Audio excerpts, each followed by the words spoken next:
The text from my brother Marcus came through while I was sitting in my small studio apartment, working on what he would have called another worthless doodle. The afternoon light streamed through the single window, illuminating canvases that lined every wall, paintings that my family had dismissed as hobby projects from their struggling artist sister. "Sold your amateur paintings for $50 each. You're welcome," Marcus had written, followed by a smug emoji. "Found them in Mom's garage when we were cleaning out her stuff. At least now they're not taking up space." I stared at the message for a long moment, my coffee growing cold in my hands. Those paintings, 5 pieces I'd stored at Mom's house during my experimental phase, 3 years ago, weren't just random artwork. They were early pieces from my Meridian series, created under my pseudonym M. Sterling. Each canvas represented months of work, layers of meaning, and techniques that had taken me years to perfect. "Thank you for letting me know," I replied, keeping my response neutral. His response came immediately. "Aren't you mad? I thought you'd be upset about me getting rid of your stuff without asking." I wasn't mad. I was fascinated. Because those amateur paintings were worth approximately $12 million each on the current art market. And the buyers?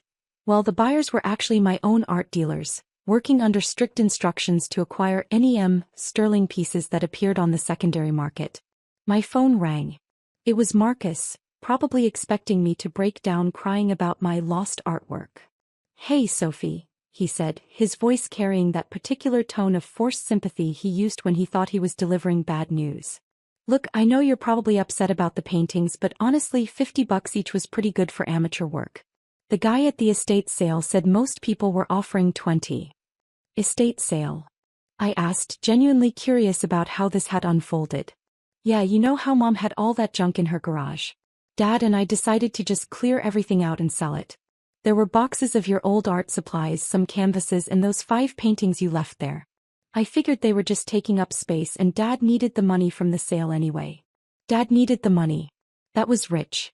My father, Robert Chin, had been living off the success of his small accounting firm for the past 15 years, constantly reminding the family about his financial expertise and business acumen.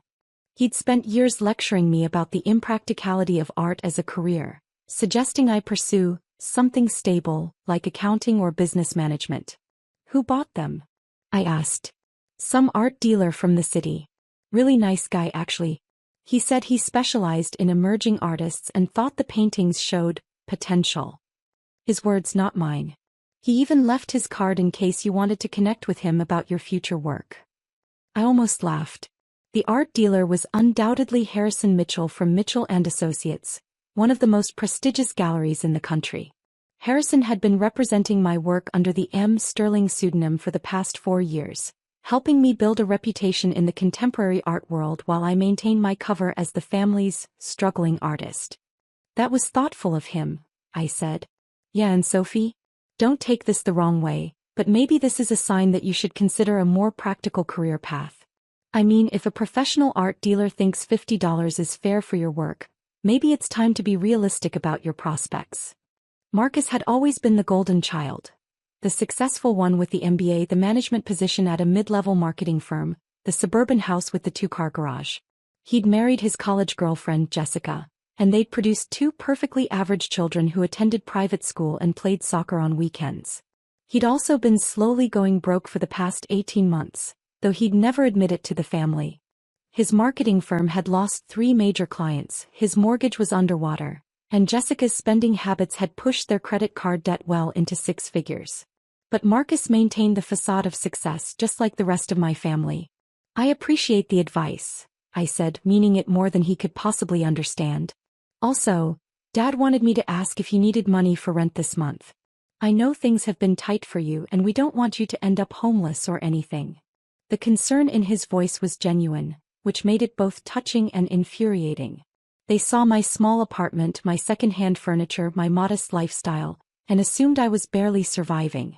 They had no idea that the struggling artist persona was carefully maintained to protect something much larger.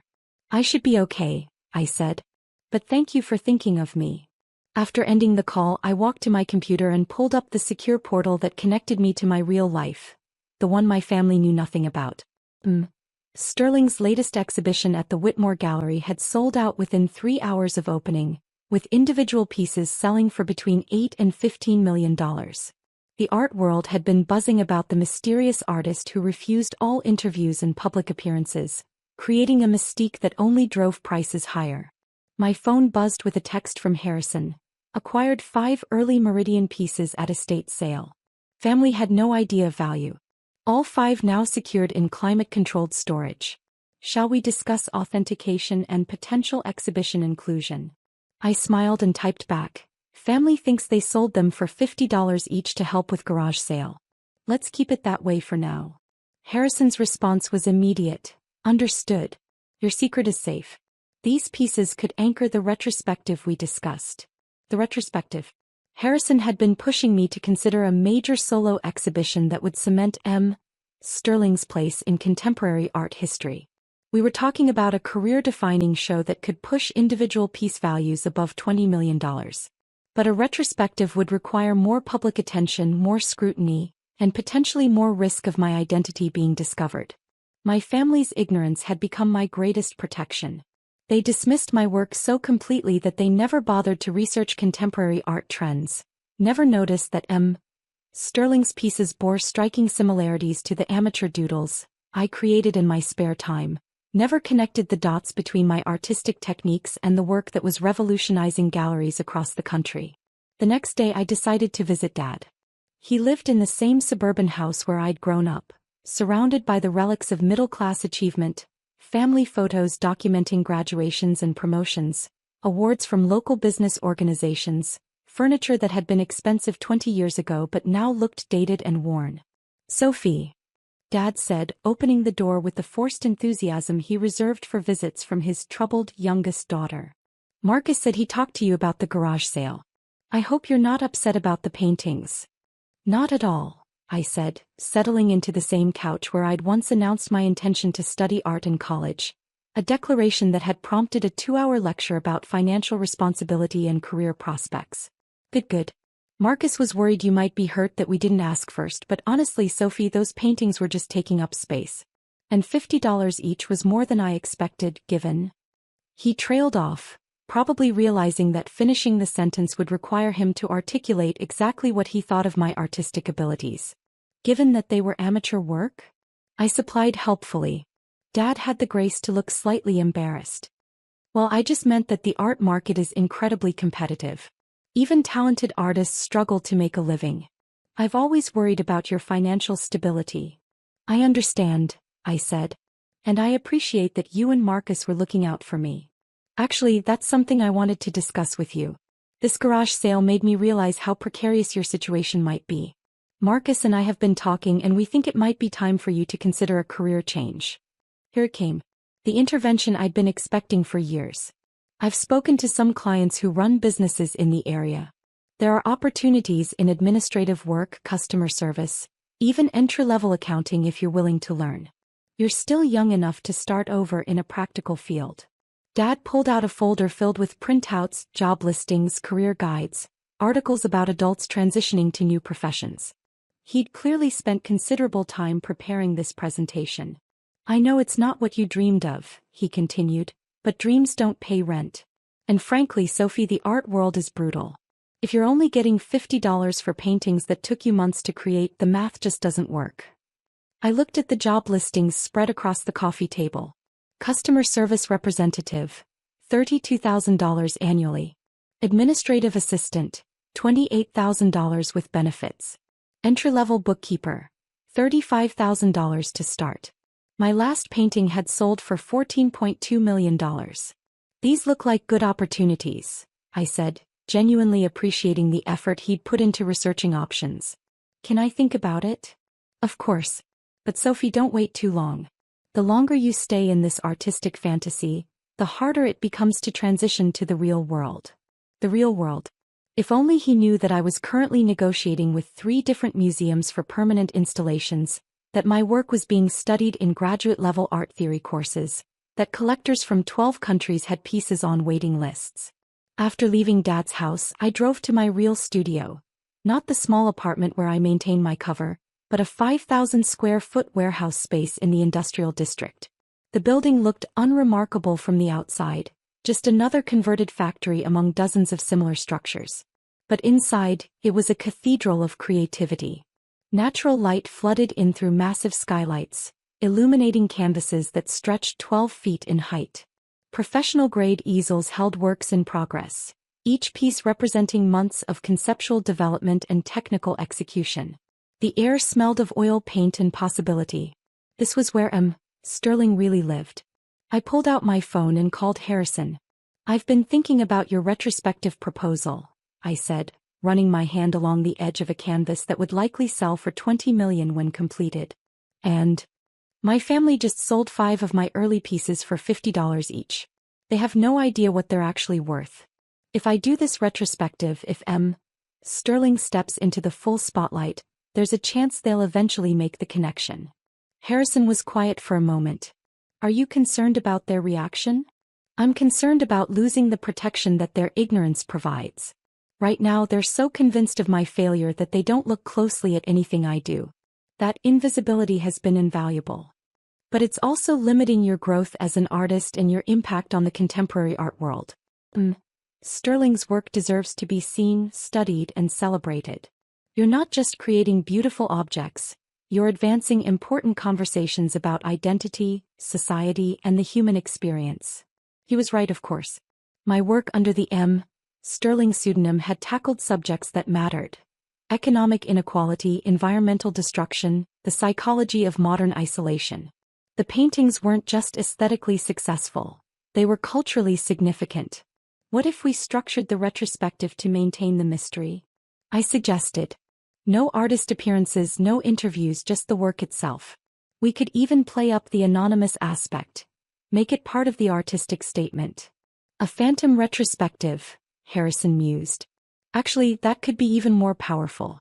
The absence of the artist becomes part of the commentary on celebrity culture and artistic commodification." We talked for another hour, developing a concept that would allow Sterling to have the career-defining exhibition while keeping Sophie Chin safely invisible. It was a delicate balance, but one that could work if executed carefully. That evening Marcus called again. "Hey Sophie, I've been thinking about our conversation yesterday. Jessica and I talked, and we want you to know that if you need help transitioning to a new career, we're here for you. We could even help with a loan for professional training or certification programs." The offer was genuinely kind, which made it simultaneously heartwarming and heartbreaking. Marcus was offering to go further into debt to help his struggling sister, not knowing that his financial situation was far more precarious than mine. "That's incredibly generous," I said. "But Marcus, are you sure you're in a position to help right now? I know things have been challenging with the marketing firm." There was a long pause. "What do you mean?" "I just meant that the economy has been tough on everyone. I wouldn't want you to overextend yourself trying to help me." "Sophie, I'm doing fine. The business is solid, Jessica and I are comfortable, and we can afford to help family when needed. That's what successful people do. We look out for those who are struggling." His defensiveness told me everything I needed to know about how close to the edge he really was. Marcus had built his identity around being the successful sibling, the one who'd made smart choices and achieved financial stability.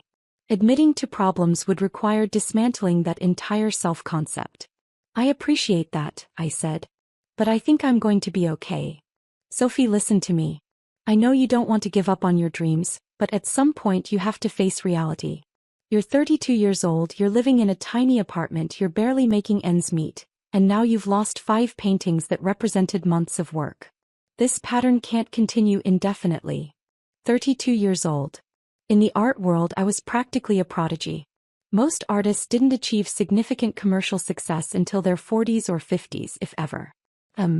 Sterling had broken into the highest levels of the market by age 30, a feat that art critics called unprecedented and revolutionary. "You're right that patterns can't continue indefinitely," I said.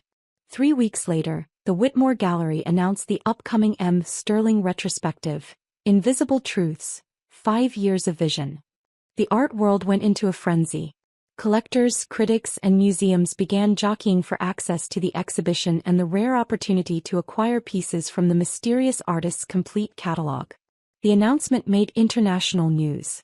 Art publications ran features speculating about M. Sterling's identity, their influences, their future plans. The mystique around the anonymous artist had reached fever pitch, with some critics comparing the cultural phenomenon to Banksy's anonymous street art movement. My family remained completely oblivious. Dad called the day after the announcement to update me on potential job opportunities. Marcus texted about a customer service position at his friend's company. Jessica sent me links to online certification programs for administrative professionals. They were so focused on fixing my failed life that they never looked beyond their assumptions to see what was actually happening around them. The retrospective opened on a Thursday evening in October. I stood across the street from the Whitmore Gallery, wearing jeans and a simple sweater, watching as art collectors, museum directors, and cultural influencers arrived in expensive cars and designer outfits. These were people who could afford to spend millions on a single painting, gathering to celebrate work that I'd created in my warehouse studio while my family worried about my ability to pay rent. Harrison had texted me throughout the day with updates. Opening night sold 3 pieces within first hour. Museum acquisition offers coming in for major works. Critics calling it the most important contemporary exhibition in a decade. My phone rang. It was Marcus. "Sophie, where are you? I tried calling earlier." "Just out running errands," I said, which was technically true. I was running the errand of watching my career-defining exhibition open to unprecedented acclaim. "Good. Listen, I have some news that might cheer you up. Remember that art dealer who bought your paintings at the garage sale?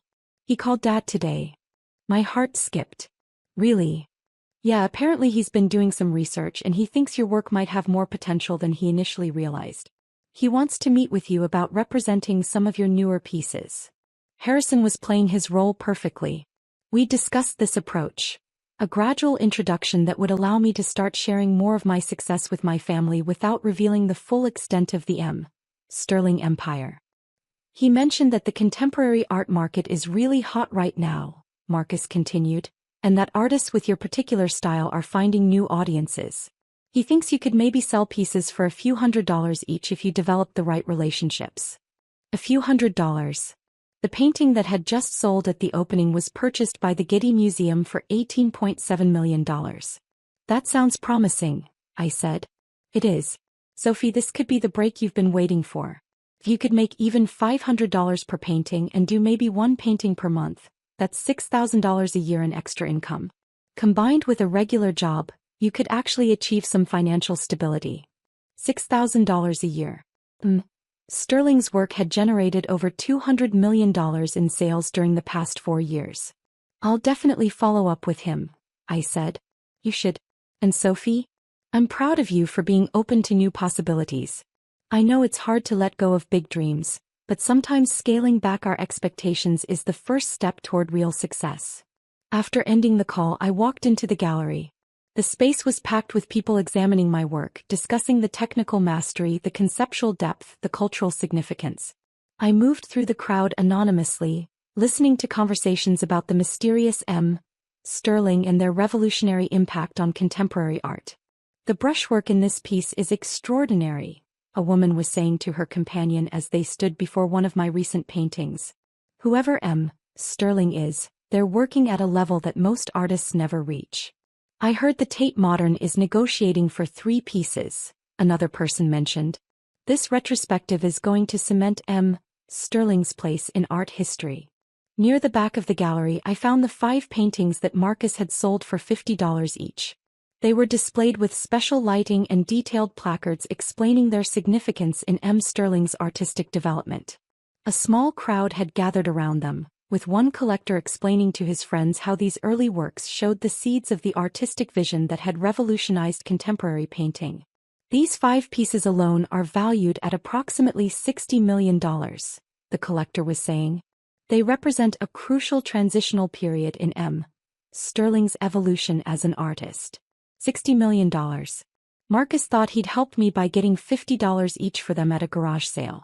Harrison appeared beside me, professionally dressed and playing his role as the gallery director. "Magnificent turnout," he said quietly, as if we were strangers who'd struck up a conversation. "M. Sterling's work always draws incredible interest." "It's remarkable," I replied, maintaining the charade. I've never seen paintings that combine technical skill with such powerful conceptual frameworks. The artist's anonymity adds another layer of meaning, don't you think?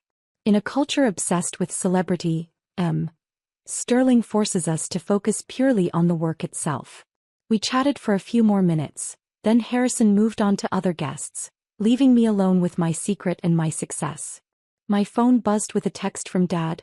"Hope you're having a good evening, sweetheart. Remember to follow up with that art dealer Marcus mentioned. Even small opportunities can lead to bigger things." 2 months later, I was sitting in the same suburban living room where Dad had once lectured me about career practicality, listening to him read aloud from an article in Art News about the continued success of the Sterling retrospective. "Listen to this," Dad said, adjusting his reading glasses. "It says here that this Sterling person has completely transformed the contemporary art market. Individual paintings are selling for over $20 million. Can you imagine?" "It's incredible," I agreed. "The article says Sterling is probably the most successful anonymous artist in history.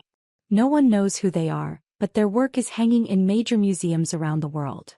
Marcus nodded from his spot on the couch. "It makes you think about the art world differently. I mean, somewhere out there is this person making millions of dollars from painting, and nobody even knows their real name. It also makes you realize how competitive the field really is," Dad added, looking at me with the gentle concern he reserved for discussions of my future. "An artist at that level probably has decades of training, international connections, representation by the most prestigious galleries. It's not something someone can just stumble into." He was trying to be kind, to manage my expectations without crushing my dreams entirely. Dad genuinely believed he was protecting me from disappointment by helping me understand the realities of the art world. "Sophie," Marcus said, "did you ever follow up with that dealer who bought your paintings? He seemed really interested in working with you." "I did," I said. "We've had some good conversations about possibilities." "That's great. Even if you never reach Sterling's level, there's still value in pursuing art as a side income while building a stable career foundation." "Actually," I said, "I have some news about that." Both Dad and Marcus looked at me expectantly. "The dealer has been showing my work to some collectors, and there's been more interest than expected. I've sold several pieces over the past few months." "That's wonderful," Dad said, his face lighting up with genuine pride. "How much were you able to get for them?" "Enough that I think I can focus on art full-time for a while." Marcus leaned forward. "Sophie, that's fantastic, but be careful not to get carried away. Even if you sold a few pieces for a few $100s each, that's not sustainable income. You still need to think about health insurance, retirement savings, all the practical considerations." "I understand," I said. "But I think I'm going to be okay." "Well, we're proud of you for finding some success," Dad said. "And remember, even if the art thing doesn't work out long-term, you'll always have our support." 6 months later, I made a decision that would change everything. I was standing in my warehouse studio, looking at a new series of paintings that Harrison believed could be my most important work yet. The pieces explored themes of identity, family, and the masks we wear to protect ourselves from those who claim to love us. They were deeply personal, informed by years of hiding my success from the people who mattered most to me. I picked up my phone and called Harrison. "I want to do something different for these new pieces," I said. "What did you have in mind?" "I want to sign them with my real name. Sophie Chen." There was a long pause. "Are you sure? That would essentially reveal Sterling's identity to anyone who's been paying attention to your family situation." "I think it's time," I said. "My family loves me, but they've never really seen me. Maybe it's time to give them the chance. This could change everything. Your privacy, your family relationships, your entire life structure." "I know," I said. "But I'm tired of being invisible to the people who matter most." The new exhibition opened 3 months later at the Museum of Contemporary Art. The announcement that Sterling and Sophie Chen were the same person sent shockwaves through the art world and made international headlines. The mysterious artist who had revolutionized contemporary painting was revealed to be a young woman whose family had been selling her work at garage sales. The story became a cultural phenomenon. Articles about hidden genius, family dynamics, and the nature of artistic recognition. My phone rang constantly with interview requests from major media outlets. But the call I was waiting for came on a Tuesday afternoon. Sophie. It was Marcus, his voice confused and hesitant. I just saw the news. Is this real? It's real, I said. But how? When? I don't understand. Those paintings I sold for $50 were worth about $12 million each. The buyers were my art dealers, working under instructions to acquire any of my pieces that appeared on the secondary market. The silence stretched for nearly a minute. Sophie, I need to see you. We all need to see you. Can you come over to Dad's house? An hour later, I was sitting in that same suburban living room, but everything felt different. Dad and Marcus looked at me like they were seeing a stranger, which in many ways they were. I don't know how to process this, Dad said finally. All these years we thought you were struggling, that you needed our help and guidance. But you were one of the most successful artists in the world. I was protecting something I'd built, I said. Your assumptions about my failure became my camouflage. Marcus was staring at his hands. I sold $60 million worth of art for $250 total. The art dealers were acting on my instructions, I said gently. I wanted to make sure those pieces were recovered safely. But why didn't you tell us? Dad asked. Why let us worry about you, offer you money we couldn't afford, try to convince you to give up on your dreams? Because you never asked what I was actually doing. You saw what you expected to see, the struggling youngest child who needed guidance and protection. We were trying to help, Marcus said, his voice small. I know. And your intentions came from love. But your help was based on assumptions, not reality. We talked for hours that day, unraveling years of misunderstanding and rebuilding our relationships on a foundation of truth. It was painful and healing and necessary. Dad looked at me with a mixture of pride and regret. I spent so many years trying to protect you from disappointment in the art world. I never imagined you'd already conquered it. You were protecting the daughter you thought you knew, I said. Now you have the chance to know the daughter who actually exists. Marcus was scrolling through articles about my success on his phone. It says here that your work is in the permanent collections of 12 major museums. That you've revolutionized contemporary painting. That critics compare you to the most important artists of the century. That's all true, I said. And we missed it completely. You missed it because you weren't looking for it. You were so convinced I was failing that you never considered I might be succeeding. 6 months later, my family attended the opening of my latest exhibition. This time as proud relatives rather than concerned interventionists. Dad wore a suit he'd bought specifically for the occasion, and Marcus had spent weeks reading art magazines to prepare for conversations with collectors and critics. As we stood together in the gallery, surrounded by paintings that had been created in secret and revealed in truth, Dad put his arm around my shoulders. I'm sorry it took us so long to really see you, he said. You're seeing me now, I replied. That's what matters. Marcus was explaining to a journalist how proud he was of his sister's success, carefully avoiding any mention of the garage sale incident that had become art world legend. My family had spent years telling me what my work was worth, $50 per painting at best. They'd never bothered to discover what I'd actually built. Now they knew the difference between assumptions and reality. And so did I.